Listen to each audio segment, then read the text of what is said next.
Welcome, Lumineers. It is time to take a rest from your quest and check on in the Lorekeeper's Inn. I'm your host, Katie. Before we actually kick off today's video, I wanted to say thank you. We have over 100 subscribers, which is incredible because I don't know 100 people, which means that I've exceeded the amount of people I know that are subscribed to this channel, which is truly thrilling for me. So thank you for subscribing. Thank you for watching.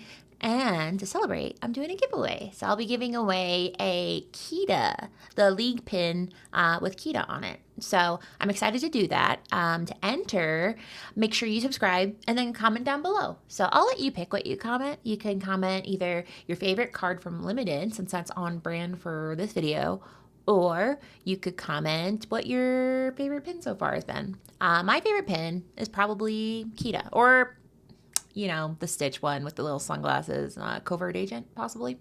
Love it. Either way, I love every pin, so that would be hard for me. So you can leave a comment on either of those topics. Official rules will be down below in the description, and then I'll probably do the winner, not probably, I will announce the winner on Tuesday, August 6th. So make sure to enter. I'm excited to do a giveaway, and then also give a sticker to the winner, and then probably I'll give stickers to the runner-up. So all that will be below. So thank you. But on to the video. Today we are talking about Katie's Guide to Sealed. I'm being very explicit that this is my guide to Sealed because I think there's more than there's 1,000 ways to do Sealed. I mean, it's truly a build your own deck experience. But I wanted to kind of give people the confidence they might need to do a sealed event, because I know there's some people out there that might see the term sealed or limited and be like, I don't know if I have the skill for that.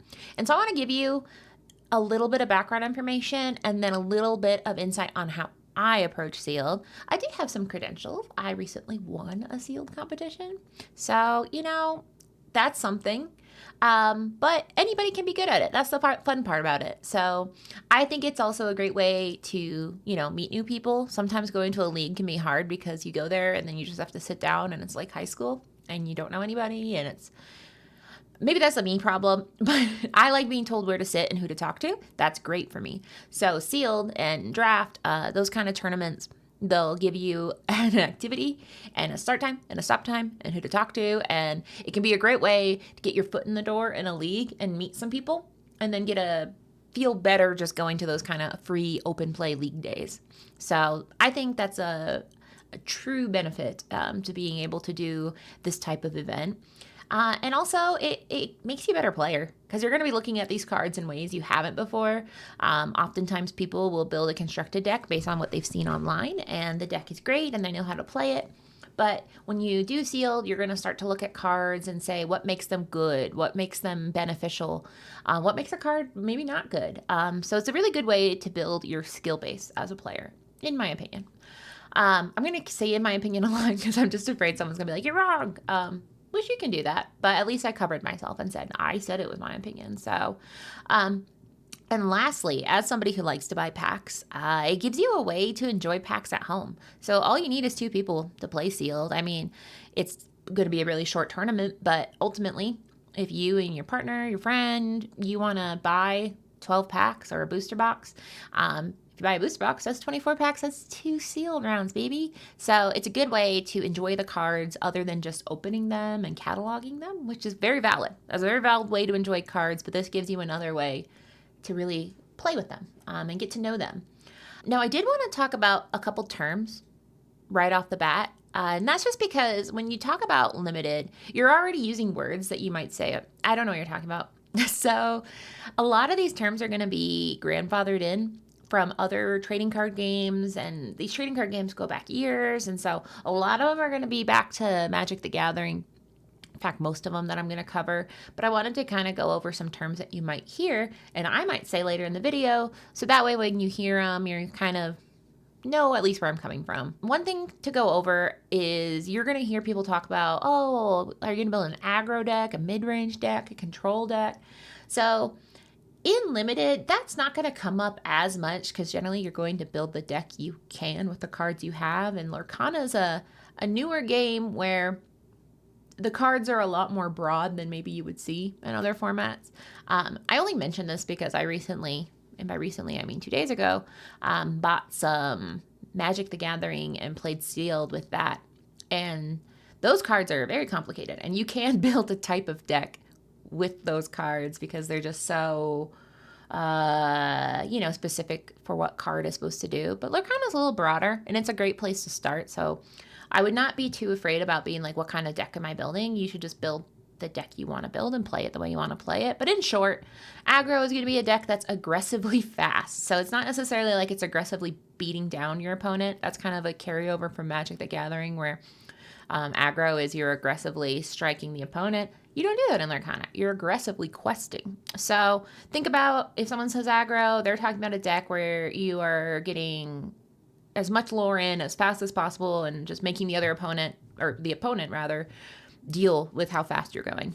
Mid-range is going to be mid-range in the sense that, turn 1 and 2, you're doing some stuff. Turn 3, 4, and 5, you're cooking. That's when your deck is really starting to sing. You're doing some, which is good word choice because you can sing songs. But either way, that's when your deck is really working its best, is, in the middle of the game. And then control is really trying to make sure that you control the other opponent, what they're doing, stopping them, preventing them, and eventually getting to the point where you're at the end of your range. So if you think about like turn 1, 2, and 3 is where aggro is cooking. Turn 4, 5, 6 is where mid-range is cooking. 6, 7, 8, control is just ruining your life. So really archetypes in general, but I wouldn't worry about that too much. But you will hear it because ultimately, limited is limited. You're going to be limited by the cards that you pull. So another thing you're going to hear about in any kind of card game is curve. So constructed, limited, they both have curves. And so curve is really talking about the curve of the cost of your cards. So that's when I was talking about, I'm doing the most in turn 1, 2, 3, 4, 5, 6, 7, 8, 9. That's your curve is following the weight of your cards that you're casting. So when we talk about curve and limited, we're saying, you want a few cards to play your first few turns. You want the most cards to be a 3 cost, 4 cost, and then you want a few expensive cards maybe. But curve is really just going to be the curve of your deck, meaning what is the cost? And the best way to represent that will really be to lay out your cards. I think curve is important because we'll mention that later. But that's something that's going to come into play in any card deck that you're building in Lorcana. The next thing is you'll hear people say land and mana, and you'll go, what are you talking about? There's locations in Lorcana, but when we talk about land and mana in the olden days, that's talking about ink. So it's basically, what is the cost to play the cards in your hand? So if you hear someone say, I'm going to tap my mana, they're saying, I'm going to exert my ink. So it's just a term for Magic. Magic, they use land, and the land is tapped to create mana. But here, we're exerting ink, and we're using that ink to pay for abilities and characters and spells. Next is removal. That's pretty straightforward in the sense that removal is really saying, how are you removing the other opponent's characters, land? See, I did it. And that's why it's important to go over these terms, is because you will, unfortunately, run into people like me who use the terms wrong. But removal is you're removing locations, you're removing characters. You want that because ultimately that's how you stop the other person from beating you. You'll also hear something like ramp. So you'll hear someone go, oh God, he's ramping. And by someone, I mean maybe me, because I do that. But essentially ramp is saying you're trying to use cards to get as much ink as possible, as fast as possible, so that you're casting your most expensive cards earlier than your opponent. So it's kind of like you're investing in your ink strategy up front, and it pays off later. Another term, wheel. That is a whole new world. People will say, I'm going to wheel away your cards. I'm going to play wheel, a whole new wheel if they're being cheeky. But essentially what wheel is referring to is a magic card. We don't play that. We're playing Lorcana. So if someone says wheel, they're talking about a whole new world, and that is discarding your hand and drawing 7 new cards, which leads to my next term, which is going to be mill. So mill is another Magic the Gathering term, and that's really trying to get your opponent to discard cards, put them in your, banishing them and putting them, in the pile of cards you can't play anymore, unless you have cards where you can get them back from there. So there's ways around mill, but it's a strategy that other decks will try to use to essentially say, hey, I know you have some cards that you want to play. I'm going to make it so you can't play them. I said tap and untap. we here in the Great Illuminary are exerting. So I think it's copyrighted. So that's probably the number one reason. And I think visually, I mean, you are quite literally turning the card. So I think that one's a hard one for people to shake, including myself, but you are exerting in the game of Lorcana. And that is physically moving a card from a, uppy downy to a sidey sidey. Some people go a full, from up and down to like all the way to the side. I like to do a nice 45-degree angle. That's a personal choice, but that is how you exert and show that you're using that card or the ink. I'm using this next one just because I am going to probably say it later, and it's vanilla. It is a flavor, but it also means that it is just a card that pretty much does nothing other than exist. It's going to be pretty boring. It doesn't have like any fun special abilities. So you'll hear people say, well, you got to put a few vanilla 1-drops. And when they say vanilla 1-drops, they're saying you got to put in some cards that cost 1 ink and don't do much other than be there. So vanilla cards are cards with low expectation, but they serve a purpose, and that's just to exist. You can have vanilla characters, you can have vanilla locations, but really those are just going to be pretty unexciting, but what's that term? Economical? I don't know. They're just basically cards that aren't super exciting, but necessary. The last turns I'll go over are the term scoop. You might hear someone say, I'm going to scoop, or do you want to scoop? That is basically just saying I concede. And there's lots of reasons you might want to concede. The biggest one being that a round is 50 minutes. So in a 50-minute round, you got to get out 3 games. In limited, your games are generally going to be a little bit faster, so it's not so stressful. And like challenges are doing a 2-game format. But when you're in best of 3, you need to get your games in. And there's going to be times where you look at the board state. And when I say board state, I mean you look at the cards you have in play, and you look at the cards your opponent has in play, and you kind of go, I don't think I can win. And it's more beneficial for you to concede and say, let's go to the next game than it would be to play it out. I'm someone where if you have the time, play it out, because you can learn a lot about, maybe how to get out of situations. But when you're in a time tournament, there is sometimes benefit to just saying, let's move on. And that's scooping. But the official term is conceding.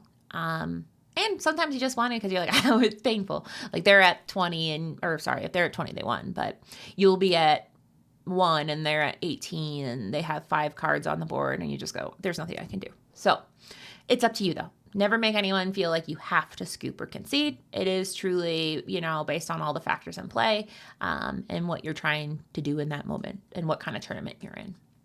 And then lastly, meta.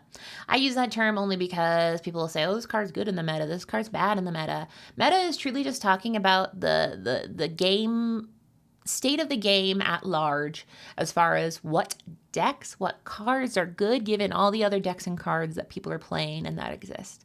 So meta is going to be something that exists on the national level. It'll also be local, because sometimes people will say, well, locally people love aggro decks, so because of that I made my deck more aggressive, and you're playing towards your local meta. Or if you're going to a national tournament, you'll know that, hey, looking at the statistics, this deck has been doing really well, so I want to build an anti-meta deck, meaning you're looking at all the decks that people like to play, and you're building a deck that's a little bit different.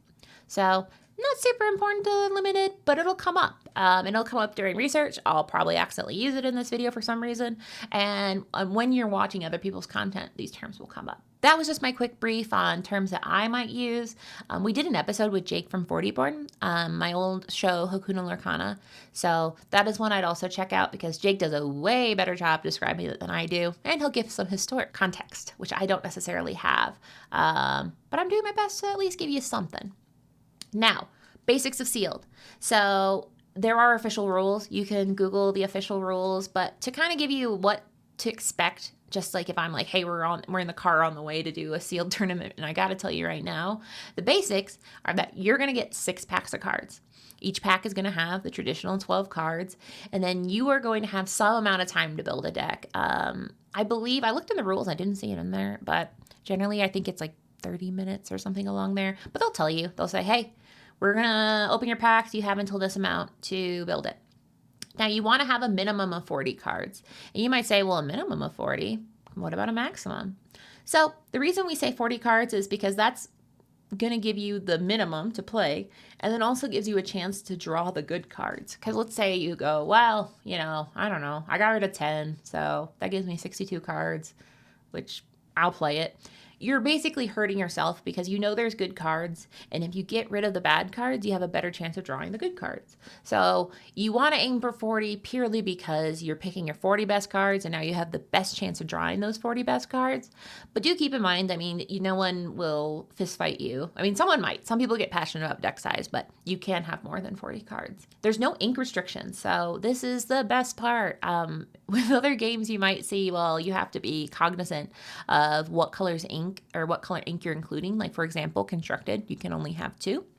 In this case, all ink is fair game, so you don't need to worry about it. You can put any ink you want in there. Also, there's no restrictions on the amount of cards you put in. So, for example, you pull 6 Elsa Spirit of Winters, put them all in. Why not? But that's probably not going to happen. So I always think that's kind of a silly rule, but maybe it happens, and they really want you to know that. Put it in. Why not? You pulled it. The last little tip I'll say is bring sleeves. And that's just because if someone watches you shuffle without sleeves, it'll make them stressed, and that someone's me. But in all seriousness, it's not just because, sleeves make me feel better. It's easier to shuffle. And what if you pulled a $20 card? What if you pulled a Beast Tragic Hero and you don't have a sleeve and you're shuffling with it? You're taking that near mint baby down to a heavily played card. So sleeves are just a good choice to protect your cards. Makes it easier to shuffle. And I use it as a planning tool. So ahead of the match, I'll go ahead and count out 40 sleeves. And so I'm ready from that perspective. I have a goal in mind. I need 40 cards. Also, then it gives me a representation of how many cards I still need. So I can count how many sleeves are not filled, which I left out a part there. What I'm doing is you're going to be slowly picking cards you like and cards you don't like. So what I'll do is as I'm like definitely keeping cards, I'll start sleeving them. So that way by the end of the time and they're like, hey, we have 5 minutes, I'm not like freaking out and trying to sleeve my deck. I've been working on it steadily throughout the tournament or throughout the building period. So that's a tip for me. You don't have to do that because some people are very loosey-goosey. They're saying keeping, and then they're like, I'm not going to keep. And so sleeving and unsleeving, that would probably be unpleasant. But for me, I like to have the 40 sleeves. I start filling them out. I have, 8 empty sleeves, and I know I need to pick 8 more cards. And that can be a nice way to then relax and start shuffling once they say that, hey, time's up. Now, a note is that today specifically, I'm talking about sealed, but a lot of these principles are going to apply to draft. The major difference between draft and sealed is that draft is 4 packs and you are sharing them. So essentially, you're getting a pack, you pick a card, and you pass it, and then you get the other person's pack, which now has 11 cards. You pick a card and you pass it. So essentially, the pack is getting 1 less card as you go around, and you're building your deck a card at a time, and you're sharing the packs. So you're going to end up with 48 cards, and then you only have to get rid of 8 cards. So draft can be easier in the sense that you don't have as many cards to deal with, but it can be harder in the sense that, you're going to have to kind of keep goals in mind, and you're going to have to make a decision after decision after decision. Versus sealed, it's just you sit at your table and you're like, I'm going to figure this out by myself. No one talk to me. Or you can talk to people. That's just what I'm doing. But the principles will still generally apply. It's still a 40-card deck, and you're still looking for the same kind of value when you look at the cards. So now we are at officially Katie's Guide to Sealed. So I boiled it down to 5 steps. And it's kind of cheating because there's lots of little steps in between, but really is not super complicated. And I tried to make it as simple as possible so that if you are thinking about doing sealed, you can kind of watch this and get a good idea of what to expect. So the first tip, you're already doing it. The first tip is to do some research. So by watching this, check, you already did the first step. Congratulations. But the research is really just going to help if you're somebody that wants to know what they're walking into. Now, sealed is a very popular format for when the new set releases. A lot of times people will do hey, the set came out today, come on in and do a sealed tournament. So some people like to go in and say, I know nothing. I haven't read a single card. I have to look up the parking situation when I go to a new restaurant. So that's not me. So it can be helpful to either go into the official Lorcana app or go online and just kind of read the cards. That can help. But there's also some fantastic resources out there. I mentioned 40 Born. Jake and Taylor do such a great job talking about limited they talk specifically about limited, and they're going to talk about terms that maybe I covered, but they'll talk about them in more depth. They're going to talk about what's good, what's bad. Each set they'll go through and say what they're excited about from a limited perspective, what might not be something you want to pay attention to from a limited perspective. They are excellent, quality content, highly recommend. And then I also recommend Knives Nerd Corner. Knives is really smart.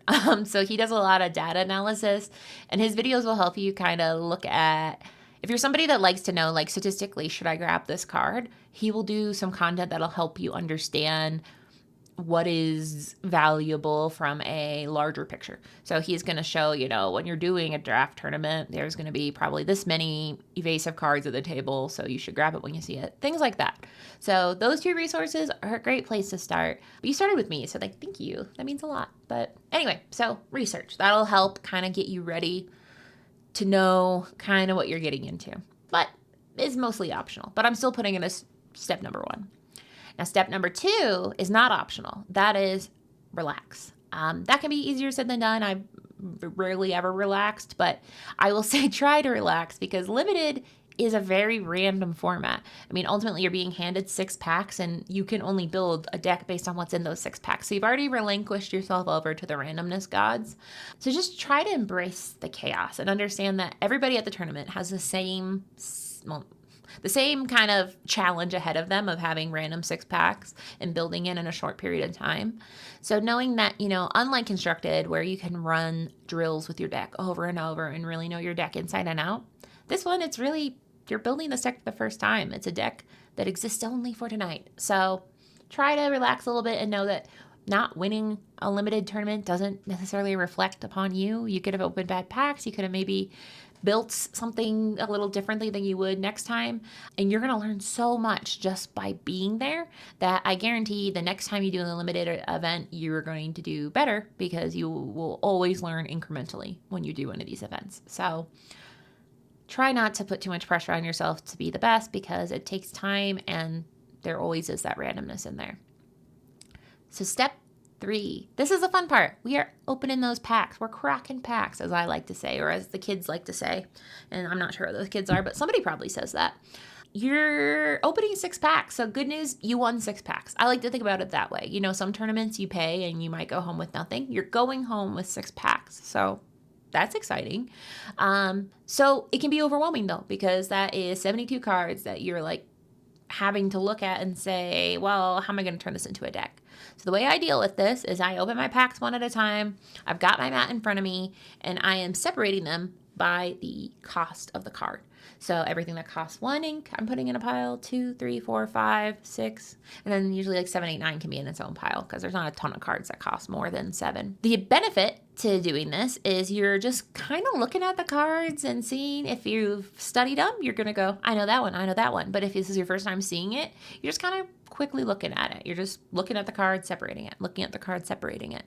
Now, when you get to an advanced level, advanced limited, you're going to probably be able to look at the cards and go, oh, I want this. Oh, I don't want it. Don't worry about that right now. Right now, you're really just looking at the cards, separating by ink cost. Something that can help me is I will kind of make 2 piles for each cost. So now I'm already kind of going against that. It's just as easy as separating, but I'll put by characters and then everything else. And you'll see why.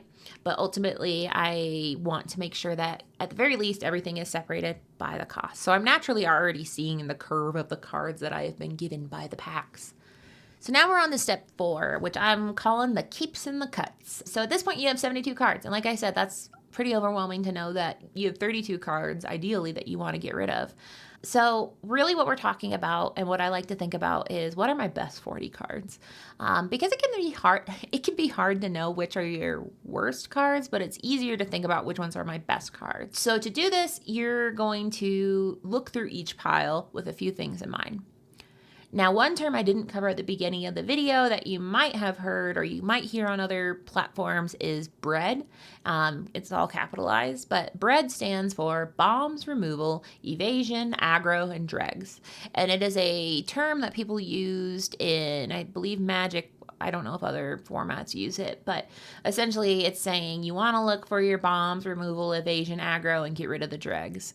I don't like this term because I don't when you say bombs, I'm like, okay, what is that? And what is a dreg? I feel like dreg is bad, but I don't know what's bad.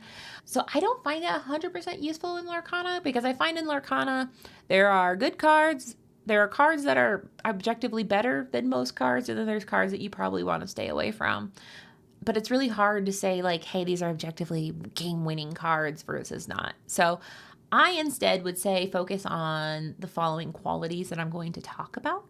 So like I mentioned at the beginning, you're going to want to separate your characters out from everything else, because at the end of the day, I focus on characters. That's the very most Katie School of Limited that I can say, is that the goal is to get to 20. The second goal is to get to 20 faster than your opponent. So to do that, you need things that gain lore. So obviously there's lots of ways to support that, and that's going to be your locations, your songs, actions, items.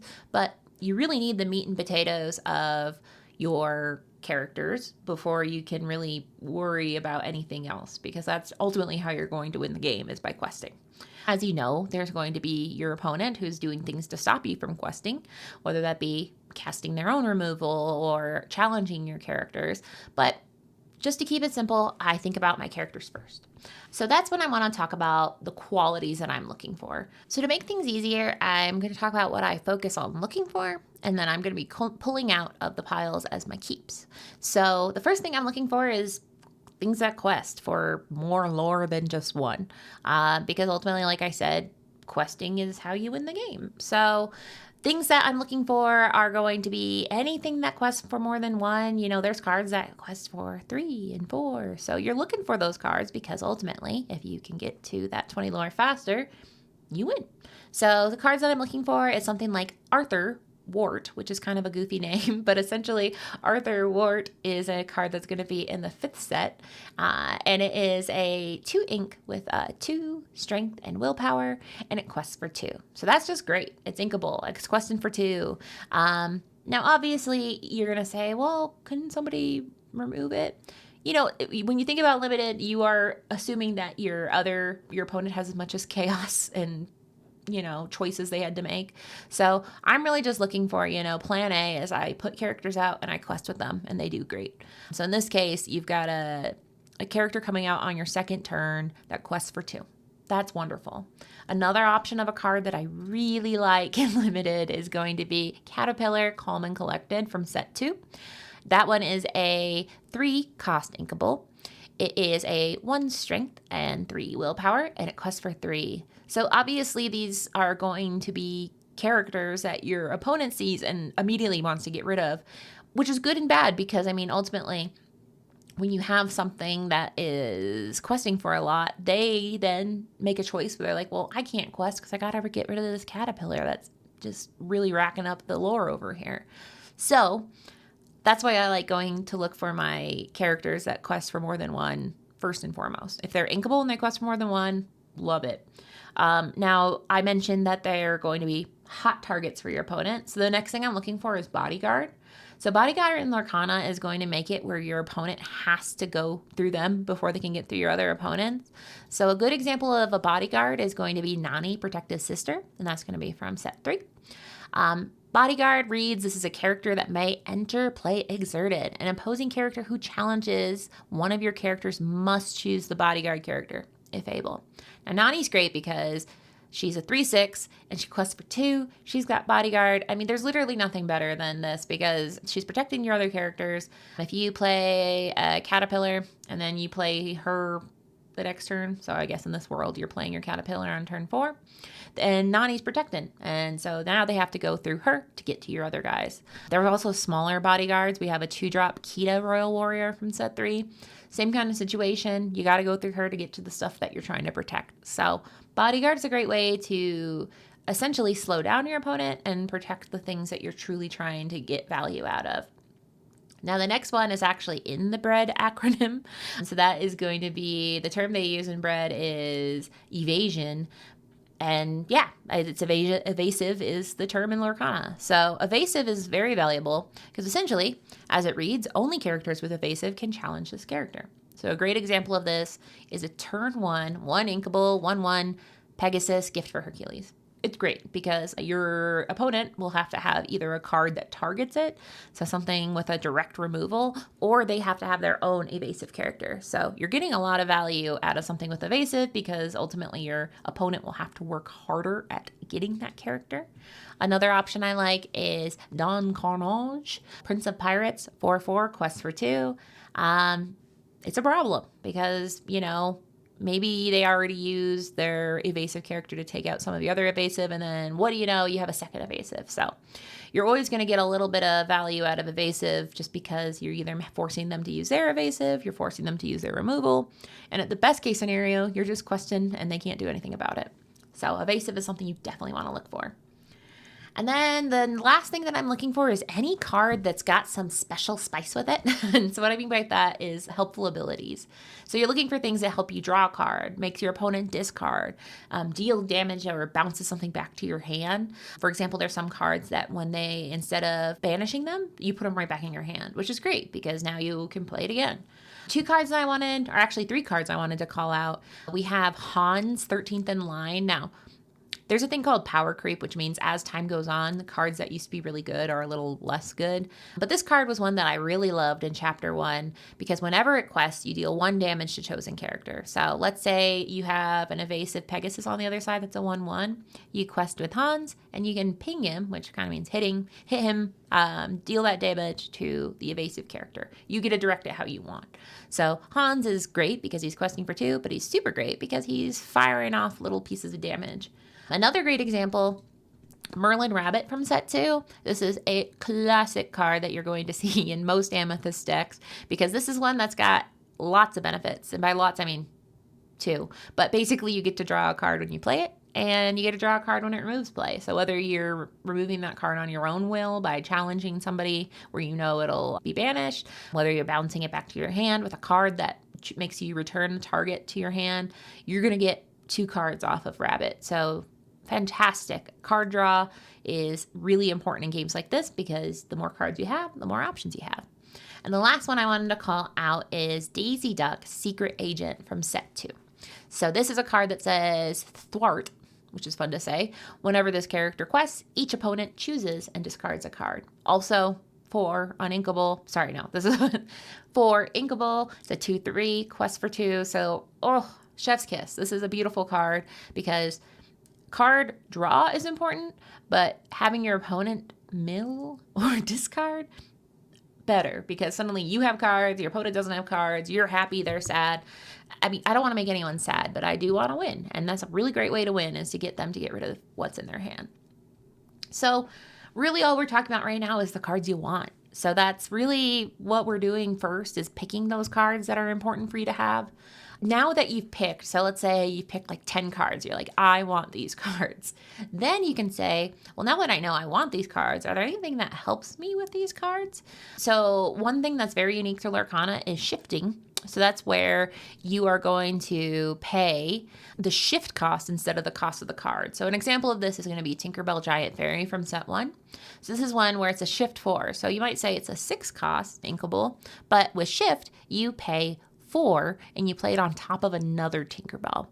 So what we're looking for is something called a shift target that people will say. So essentially you want to have another Tinkerbell. So a great example of this is Tinkerbell Tiny Tactician, who's a 3 cost inkable. So turn 3, you're playing little baby Tinkerbell. Turn 4, boom, big Tinkerbell. And the great part of having a shift target is it doesn't have the need to dry, which characters, once you play them, I'm assuming at this point that like the basic rules, but anytime you shift, you don't have to wait a turn to do questing and challenging. It's ready to go. So if you are pulling any cards out that have a shift and you have a shift target, you probably want to include it because that could be very beneficial and an advantage that your opponent probably won't have because it's pretty hard to have both the shift target and a shift card in your 6-packs. But if you got it, do it. That's great.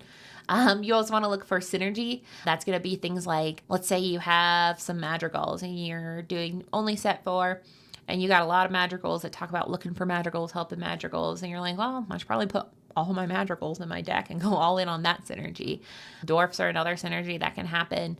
So if you have synergy and you've already started picking out strong cards, then you might want to start picking other cards that support that synergy. And that might be even in songs or items too. One thing that we might want to start looking about is synergy with locations. And do you have any locations? So locations were introduced in set 3, but now they're standard in all sets. I personally look for locations that gain lore because it's free real estate. But basically, it's gaining lore while I'm doing nothing, and that gives your opponent something to deal with. A great card that is a location that I will literally always put in my deck is McDuck Manor. Duck Manor is a location that's a 4-cost inkable, and it is 9 toughness, which means you have to deal 9 damage to this land to get rid of it, or to this location to get rid of it. Now, it has a moving cost of 1. It costs 1 to move there, but that almost doesn't matter because you basically have this 9 toughness entity just gaining lore unless your opponent does something with it. So it's essentially slowing down your opponent, making them deal with it. The downside is they don't take any damage dealing with your lands, but it is taking up their time. So it is beneficial, I find, to have locations. And there's some cards that you get benefit for being out of location. So if you're already building in some locations and you read some cards that say, hey, when you're out of location, you get +1 lore when you quest, you're starting to see those synergies and you're building into the cards that you've already kept and supporting the strategy that you're building as you go. And then lastly, cuts. So there's going to be some cards that you read and you're like, ooh, that's not good. Now that's harder to do in the beginning because, like I said, when you're new to a game, how do you know what's bad? But I'll give you a couple examples of cards that I think are bad, and I don't think they're bad. It's just they're bad and limited because there's things you have to meet for them to be useful. So Bashful is one that tricked me twice. So I'm very against this card. But Bashful is a 4-cost inkable. You look at that, you're like, whoa, he quests for 3. Katie says that's good. He's a 2/5, so he's got a big butt. That's what people say if it's got a lot of willpower, is that it's got a big butt. I think that's funny, but I don't know if that's acceptable. Either way, this is a great looking card. But then you read it, and it says this character can't quest unless you have another 7-dwarf character in play. So unless you have enough characters to make it useful. If you only have 1 other dwarf, then what are the odds you're going to have both out and have both out 2 turns because you play this Bashful and you have to wait a turn and that first dwarf is still there or you just played another. It's just that card only works if those terms are satisfied. So keep that in mind that, if you have a conditional card that says X and Y need to happen, then you have to make sure those things are true. And if you don't, that's just ink. It does nothing. Well, it can attack, I guess, but we're trying to get lore. So that's a card where I probably wouldn't put that in my deck unless the stars align. Another example is an item. The lamp is a 2, non-inkable, don't love that. And it says banish this item. If you have a character named Jafar, draw 2 cards. If you have a character named Genie in play, return chosen character with 4 costs or less to player's hand. What if you don't have a Jafar or a Genie? Then this is useless. It does nothing.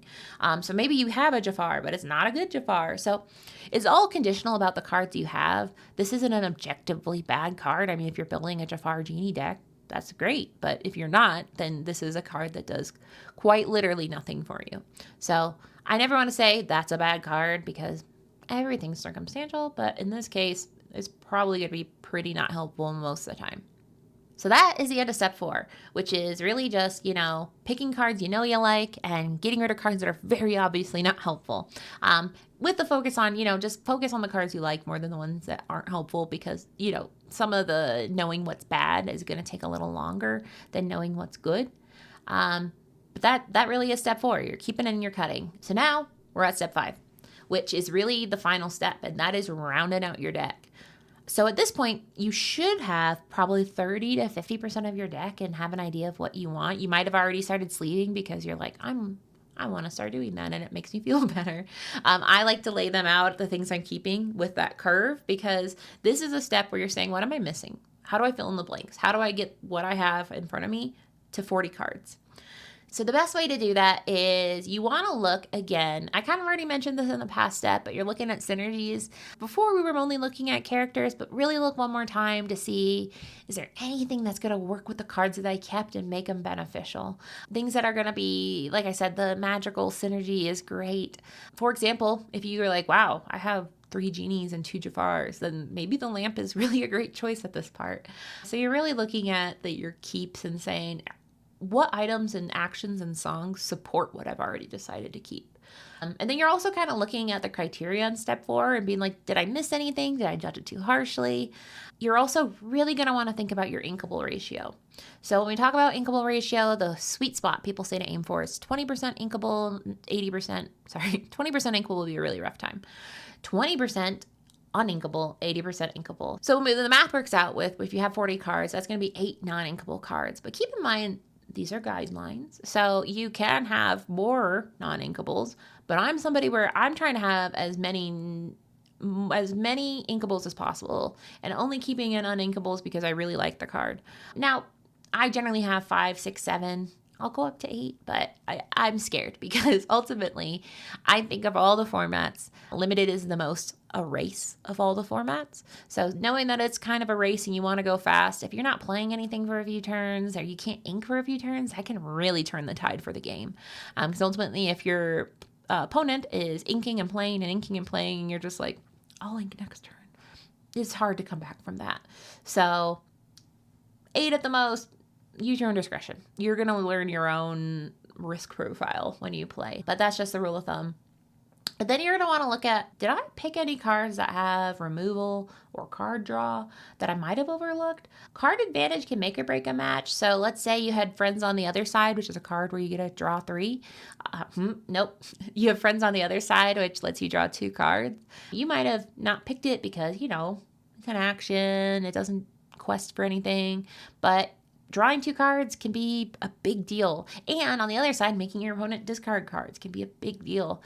It can turn the tide of a game. And then you want to look for removal. So when we talk about removal, those are going to be cards like Smash. It's going to be cards like Be Prepared is the ultimate removal.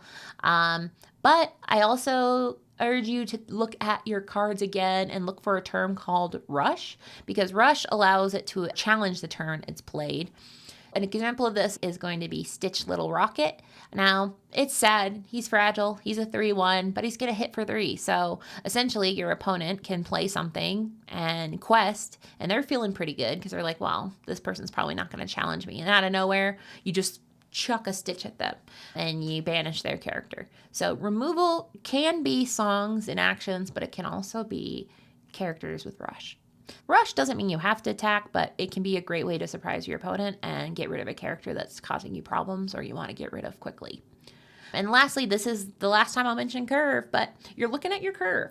So I mentioned vanilla at the beginning because there's a chance you're going to look at your 1-drops and you might not have picked any 1-drops because there weren't that many exciting 1-drops. But you need some 1-drops. I will say that, yes, there are people who build decks that are very heavy towards the end of the curve, and they're like, I'm just worried about inking and getting to turn 4 and closing out the game. But I will say there's a very good advantage to having something to play every turn. So I will put 4 1-drops, sometimes more. It depends, but I want at least 1 or 2 because you want to have something to play. If you only have 1 1-drop, what are the odds you're going to, I say what are the odds you're going to have it in your opening hand? Someone could do that, It's either 7 out of 40 or 8 out of 40, but I'm not going to do that math. You can do it, but it's not great. It's not 100. So if you have a few 1-drops, then there is a chance that you will get one in your opening hand and a chance you'll get to play something and a chance that you can start doing some work quickly, whether that be answering your opponent's board state or starting to quest for some lore. So the other thing you want to look at is the weight. So if you look and you're like, I've got 10 1-drops and then no 2-drops, no 3-drops, and then I've got like a bunch of 4 and 5-drops. And you're like, okay, well, the curve, you really want it to be, a bell distribution where it's going to be, curving up to the peak and then curving back down. So you want to keep that in mind. 3 and 4 are really your turns where you're really cooking, you're playing your most valuable stuff. So keeping that in mind, I sometimes have a curve that's more heavier to aggro because I find that sometimes having on turn 3, playing 3 characters can be devastating to your opponent because then they have to deal with 3 separate cards, and what are the odds that they have an answer that can deal with all of them. So I would rather have more little guys spilling out than waiting for this magical turn where I can finally start playing things. But it's all personal preference. So I won't say there's a right or a wrong way, but there is your own tolerance and how you're going to like to do it. So that's really the final step, is you are looking through your cards over and over again, adding cards, reading it, going, I didn't read that card correctly, getting rid of it. I will say there's probably like a 90, I'm not sure, I'm using math again, but I'm saying that there is a percentage chance that you're going to put a card in there and you're going to be playing and you read it and you're like, I didn't read that card. That's okay. It's about learning. So don't worry too much about doing it wrong. As long as you have, things that you can ink, cards that you can play, and things that get lore, you're in the game. So that's the biggest thing, is filling it out, going through your cards. You will probably put in a couple 6, 7. I've even put in a 9 cost into my deck. What are the odds you get to turn 9 and you have that card and you play it? Not great, but it is good, because generally those cards that are super expensive are a big, big problem. We're talking things like Ursula from the chapter 1 and Elsa from chapter 1. Those are a problem. Those are going to be, once they're out there, you're like, oh boy. But it's a long journey to get to the turn where you can play it. So you might put it in your deck. My recommendation, if you're going to put a very heavy game-winning card in there, hopefully it's inkable, because there's a chance it's in your opening hand and that card's hanging out with you for 9 turns and you never get to play it. But, it's your risk. I don't know. It's your deck. So I usually will put in something, because, those game-winning cards will win you the game. Once it's out there, your opponent doesn't have a lot to deal with it. So it's all going to be based on what you pull and what your strategy is. So that's it. You did it. You built a 40-card deck, and it's sleeved at this point. You're shuffling. You're shuffling a lot if you're me, because you're afraid that maybe they're not in a good order and you want to make them look real good. But, progress over perfection. Just do it, because at the end of the day, you are going to learn way more from playing your first sealed tournament than you ever will from a video like this. Because once you're in there, you're going to see cards you like. You're going to see how you like to play. You're going to say, do you like to have a more aggressive deck, or do you like really waiting till that end and just dropping these heavy, oppressive cards that your opponent can't do anything about? So every time you play, it's going to inform how you play in the future. So don't be afraid of failure, because ultimately you're going home with 6 packs of cards. You're going home with some knowledge. And to me, that's a win. So I say don't be too worried about doing anything wrong. And the final best part is that this is just one way to look at sealed. The reason I wanted to make this video is because there's 2 people that can watch this video. Someone that's going to say, oh my gosh, that's great. I'm going to do it exactly this way. That's super great. But there's also some people that are going to listen to this and go, I don't want to do it like that at all. That sounds terrible and wrong. You learned something too, because you learned what you didn't want to do. So that's great too. So both sides are learning something. Now, I'm sure there's another side that's like, I don't know if I learned anything. And if that's the case, maybe, I don't know, watch it again, or you can reach out to me. I'm always happy to talk to people, because I'm a huge proponent of doing limited. I think it's so good to build your confidence, your abilities, the community. So I hope you took away something from this episode.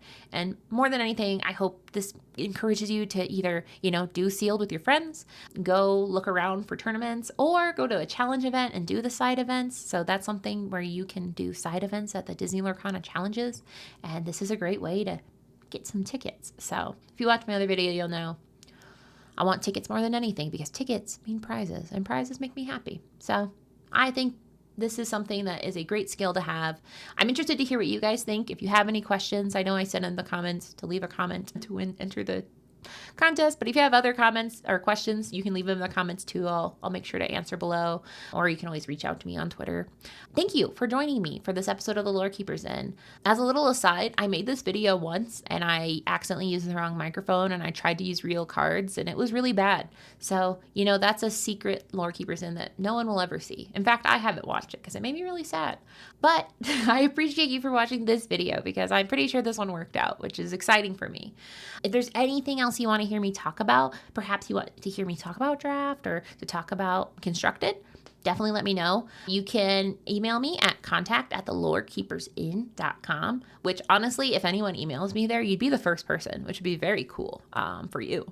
Or you can reach out to me on Twitter or Instagram and the socials that are linked in the description. As always, thank you for stopping by today. I'm always happy to have you stop by, no matter where your quest takes you. And remember, if you don't know where to find us, just take the second start of the right exit and head straight on till morning.